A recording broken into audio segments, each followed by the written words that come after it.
ایک زمانے میں پریڈومیننٹلی پاکستانی بینکر یہاں بہت اچھی پوزیشن پہ تھے. پاکستان سوشل کلب کے پیسوں سے ہم نے فنکشن کر کے پاکستان اسکول کا ہال بنا دیا. صحیح لوگوں کو قیادت دیں یا کم از کم ان سے مشاورت کریں. سوشل کلب دی گئی ہے تو سوشل کام کریں, اپنے ایونٹ کریں, اپنے کلچرل ایونٹ کریں, اپنے علماء کو بلائیں, اپنے ادیبوں کو بلائیں, اپنے شعراء کو بلائیں اور سوشل ایکٹیویٹی کریں. دوسرا یہ کہ کسی قسم کی مذہبی منافرت یا جو ریلیجس سیگمنٹیشن نہیں ہونی چاہیے.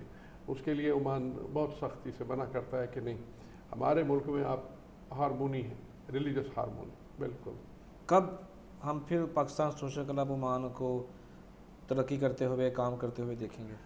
لیکن ایک دور وہ بھی ہم نے دیکھا کہ اسی اسکول میں فنکشن کرنے کے لیے اسی اسکول کے ایک چیئرمین نے منع کر دیا.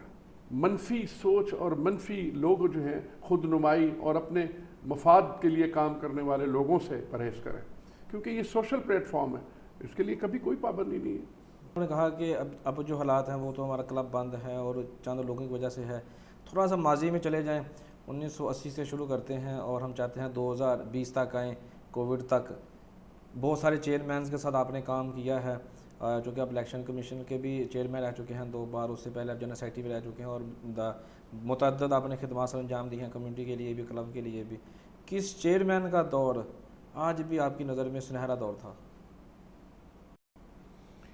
دیکھیں, سچی بات یہ ہے کہ اگر سنہرے دور کی بات کریں تو میری نظر میں جو بہترین دور تھا وہ شمیم احمد مرحوم کا تھا. اچھا. ہاں, شمیم صاحب مرحوم کمرشل بینک کے چیئرمین تھے, یہاں پہ کمرشل بینک کے ہیڈ تھے. یہ ایک یونائٹڈ بینک لمیٹڈ اور عمان کا ایک جوائنٹ وینچر تھا, اس کا نام تھا کمرشل بینک آف عمان. اب وہ بعد میں مرج ہو کے دوسرے بینک میں ہو گیا. میں اس دور کو سب سے اچھا دور سمجھتا ہوں. اچھا. کیونکہ اس دور میں جو ایونٹس ہم نے کیے یا جو جس لیول پہ, کیونکہ ایک وجہ اور بھی تھی. ایک زمانے میں پریڈومیننٹلی پاکستانی بینکر یہاں بہت اچھی پوزیشن پہ تھے, اور وہ جو ملک کے جو بڑے بینک تھے, آپ کو میں گنوا دیتا ہوں. BCCI ڈائریکٹلی آپریٹ کرتا تھا, اس کی 13 برانچز تھیں. نیشنل بینک آف عمان پاکستانیوں نے بنایا اور انہی کا بینک تھا اور بہت بڑا نیٹ ورک تھا. اس کے بعد آپ کا حبیب بینک لمیٹڈ ڈائریکٹلی آپریٹ کر رہا تھا, حبیب بینک AG زیورخ آپریٹ کر رہا تھا. یہ تو وہ بینک تھے جن میں ڈائریکٹلی 100% مینجمنٹ پاکستانیوں کی تھی. اس کے علاوہ ہمارے سینئر بینک پر اور بھی بینکوں میں ہوتے تھے.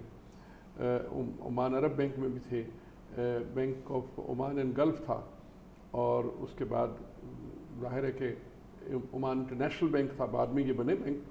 لیکن اس میں ہماری بڑی نیٹ ورکنگ تھی. تو کسی ایونٹ کرنے کے لیے معاشی طور پہ ہم بہت آسودہ تھے.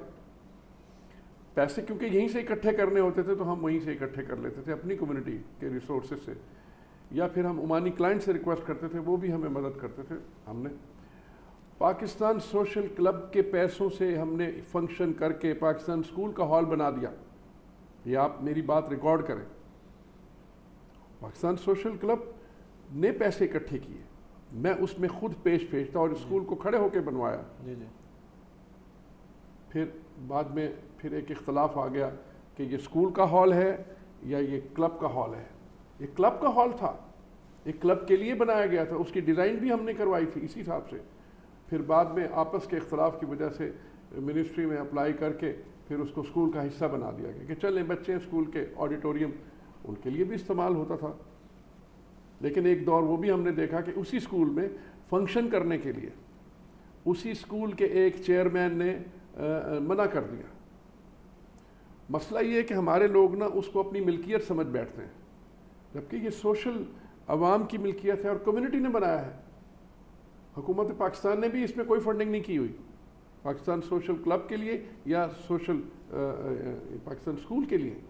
یہ ہمارے معاملات ہیں, یہ بدقسمتی سے یہ ہے. صحیح ہے.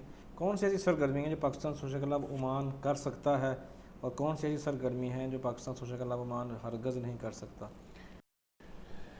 پاکستان سوشل کلب کو جو نہیں کرنا چاہیے کہ وہ کہ سیاسی طور پہ پشت پناہی کرنے والے عوامل کو وہ بالکل نہیں اس میں لا سکتے. حکومت عمان کبھی پسند نہیں کرے گی. سوشل کلب دی گئی ہے تو سوشل کام کریں, اپنے ایونٹ کریں, اپنے کلچرل ایونٹ کریں,